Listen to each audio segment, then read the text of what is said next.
Hello everyone. Today we have Wine on the Desert, a story by Max Brand.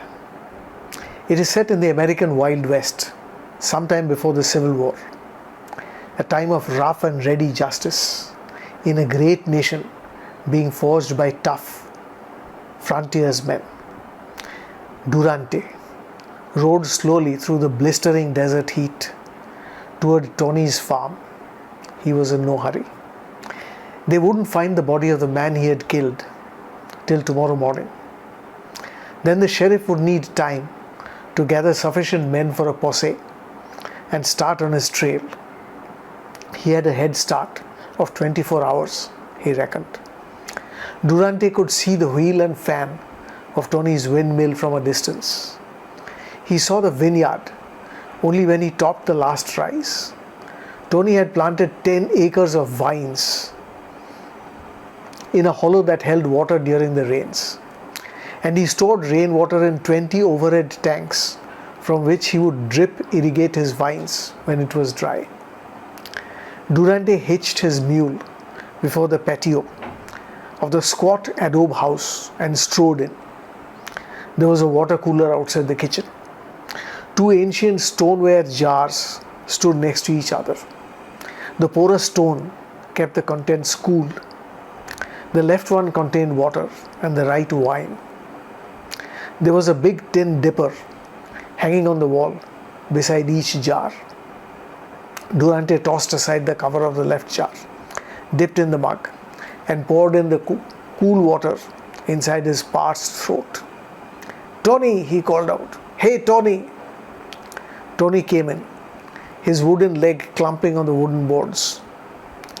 "Dick," he cried. "Good old Dick. Long time since you were here last. Julia would be so happy to see you." "Isn't she here?" asked Durante sharply. "No, it's so hot here. I sent her down to the Nogales. It's so much cooler there." Durante lay down on a hummock.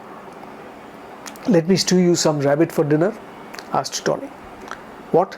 A rabbit full of buckshot?" No, I shoot them with my rifle. It's the only gun I have. When you have a wooden leg, you can't afford to miss, you see." And they sat down to dinner. Tony laid out good food, and the wine, he said, was his father's old wine, 11 years old. "How did your father die?" asked Durante. "The desert killed him.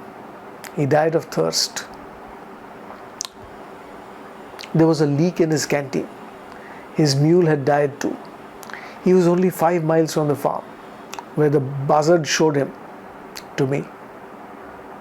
5 miles? Just an hour away. Just fell down and died? "No, Dick. When you die of thirst, there's only one way to go.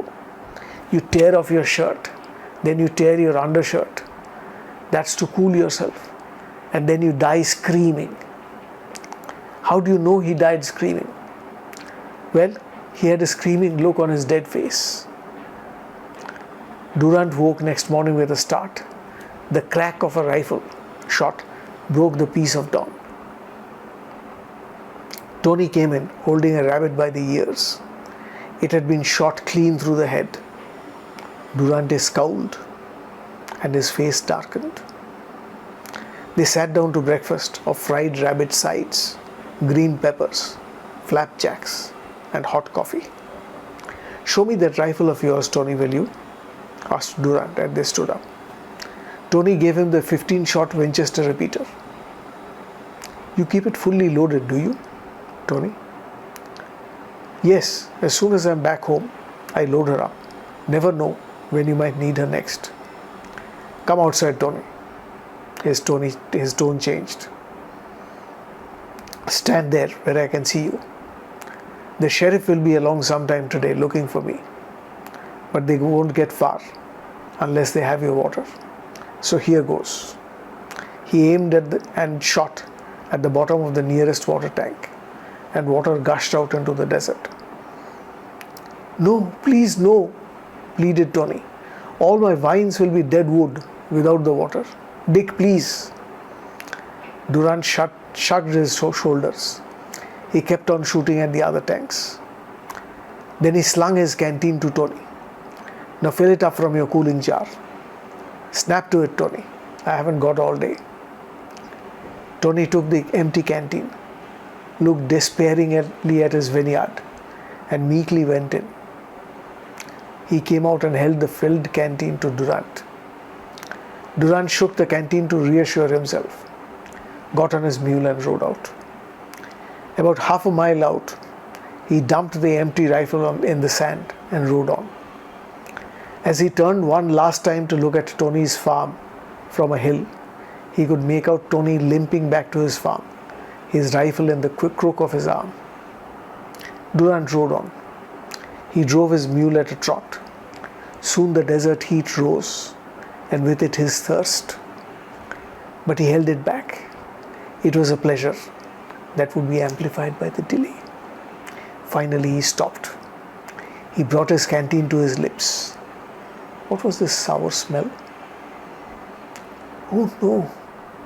Oh God! It was wine. It was not water. Tony had filled the big canteen with wine. Durant sipped a little. With each sip, his craving for water increased. Should he return to Tony's farm? But the neat hole in the rabbit's head was too fresh in his memory. By afternoon, Durant came to a stop. His mule had halted with its legs splayed out. It must have water, thought Durant, or it was going to die. With the scorching sun overhead, there was no shade, and Glade City was still a day's ride away. Durant threw away everything but his revolver and led his mule, both of them delirious with thirst, through the blistering heat. By nightfall, Durant's mule died. As night fell, Durant tore off his shirt, then his vest to cool himself. And then he started to scream. But that did not deter those large birds with naked heads and raw red necks and horrible curved beaks as they drew closer. Then it started to rain. It came down in torrents. But by then, it was too late for poor Dick Durant. I hope you enjoyed this story. Please click the like button and subscribe to my channel before you go. Please share this story with your friends, and thank you very much.